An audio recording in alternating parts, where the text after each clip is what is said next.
I logged onto my computer, and on MSN homepage it said 16 castaways, 1 will survive. And I clicked on it and I was like, oh my God, they're gonna kill 15 people on national TV?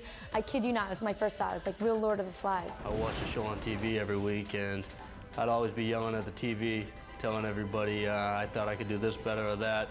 And at one point my dad was like, if you think you can do better, why don't you give it a shot? When I saw Richard Hatch throw the spear at the other guys and say, you go catch fish, I mean, I knew I could. I knew ever since then I was hooked on Survivor. I knew I would go out there and do good on Survivor. I was one of those girls who had, a lot of fun in college, and I wasn't ready to get a job. So I thought, hey, I'll audition for this Survivor show. That way I can put off getting a job for 6 months. Little did I know, it's been 4 years since that first audition, and here I am sitting in this chair, the winner of the All-Star Survivor, and about to marry another Survivor. It's insane.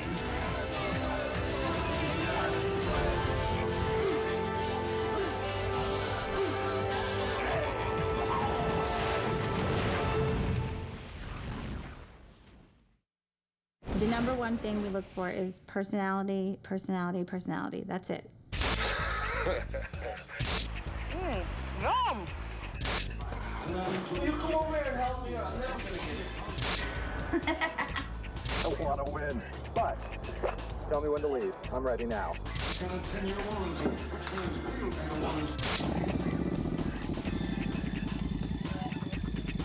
Surefire, successful key to the Golden Gate. I figured it out, and this is what it is.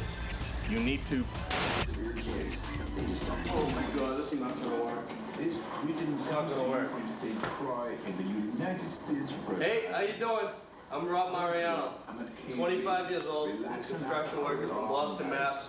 I had an awesome video planned for you guys. I was going to be inside the freezer, chilling out after work in the nice air conditioner, but didn't work out. I had, all these great plans in mind for making the tape. The tape was actually a complete screw-up. I got so frustrated I just sent that in. I thought it was pretty funny. Apparently somebody else did too.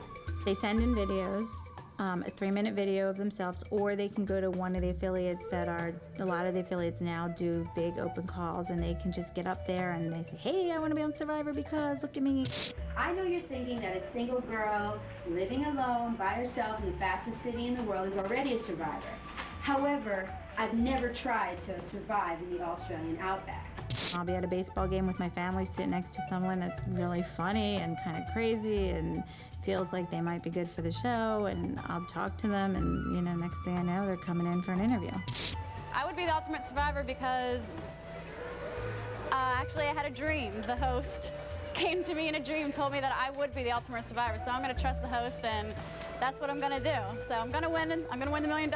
I'm your next contestant, and that's it.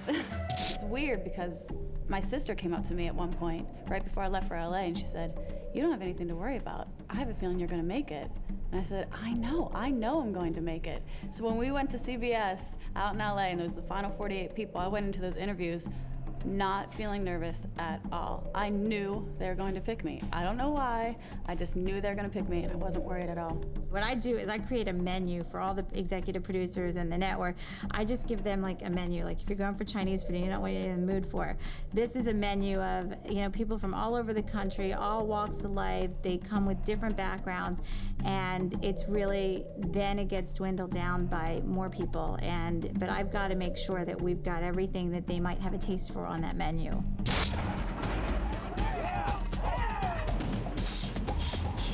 think I hear something. I got him! Welcome to my world. We start with the masses, then we get to 50 per city, and then from 50 per city, we end up with about 3 per city, and then that's really how we do it. We break it down by territory so that we get enough people from each part of the country. I'm 47 years old. I guess the body's still okay. Check out the legs. I know that's key for TV. We get an average of about 20 to 30,000 tapes these days, and to make it to 50 in your city is huge, and we want those people to work. Come on, Dad, do more push-ups. We need the money. You got it, kid! I walked out of that room and told one of the casting directors I made the show. And he said, what, did they tell you made the show? And I go, no, they didn't tell me, but I made it. And they said, well, how do you know? I turned around and opened the door to the boardroom, and everybody was still laughing. I said, that's how I know I made it. It is so brutally hard. It is what you see. People, I think they're going to get like balance bars, and it's television. It's not, and people never get it. All through the process, we just keep saying, it is brutal, it is brutal, it will kick your butt out there. What have you done similar? And, you know, some, oh, I went car camping, you know, what else? Life is good, so play hard.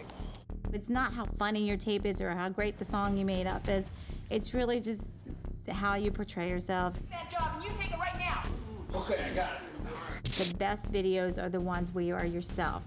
Much of the way that I learned to deal with conflict and to be interpersonally skilled is a result of having grown up gay. Survivor All-Stars, that season was easier to cast because all you had to choose from was 112 people. It is killing me not knowing who else is here. Every freaking survivor could be here. I don't know, and I can't wait to find out.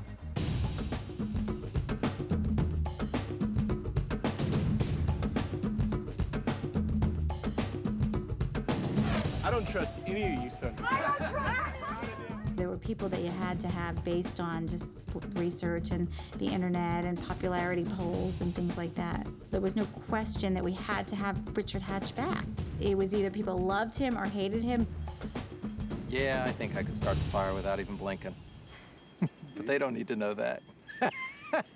We look for sex, conflict, and humor. Jerry has all three. She's super hot. She causes conflict. She is conflict.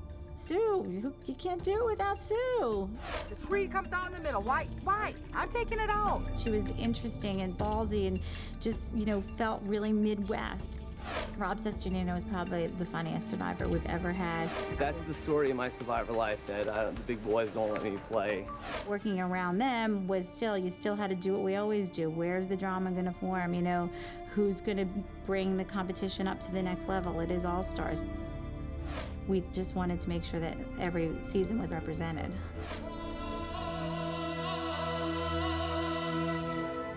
I would advise somebody, first and foremost, be yourself. You have to show that you have a strong personality, that you're gregarious and outgoing, and that you're able to manipulate people, and that you can be duplicitous. And I mean this in the most honest way, that when you're playing Survivor, you kind of have to set your integrity aside for 39 days, and you need to be a part of a group and play and be very nice to people and deal with the elements, and then you have to go in your side twos and, you know, be good TV. So you really have to be two different people. Don't pretend to be somebody else, because that person you're pretending to be might not be the person they're looking for. Little did you know, that person underneath is who they're looking for. Be as extreme as you are. If you are that person, you know, that's middle of the road on everything you do, and in the different evaluations that are given, if you're just that middle of the road kind of person, you're never gonna make it on Survivor. If you're that extreme personality, you have high highs, low lows, you know, lots of excitement, lots of energy, you get a little better shot. Just give me a chance, give me a face-to-face, you get the full benefit of meeting who I am. When I was putting in the application, I had it in my head that I was gonna win $1 million. I never had it in my head that I was gonna turn into, you know, as Star said on The View, America's sweetheart. That's so silly. I am living an all-American dream for sure.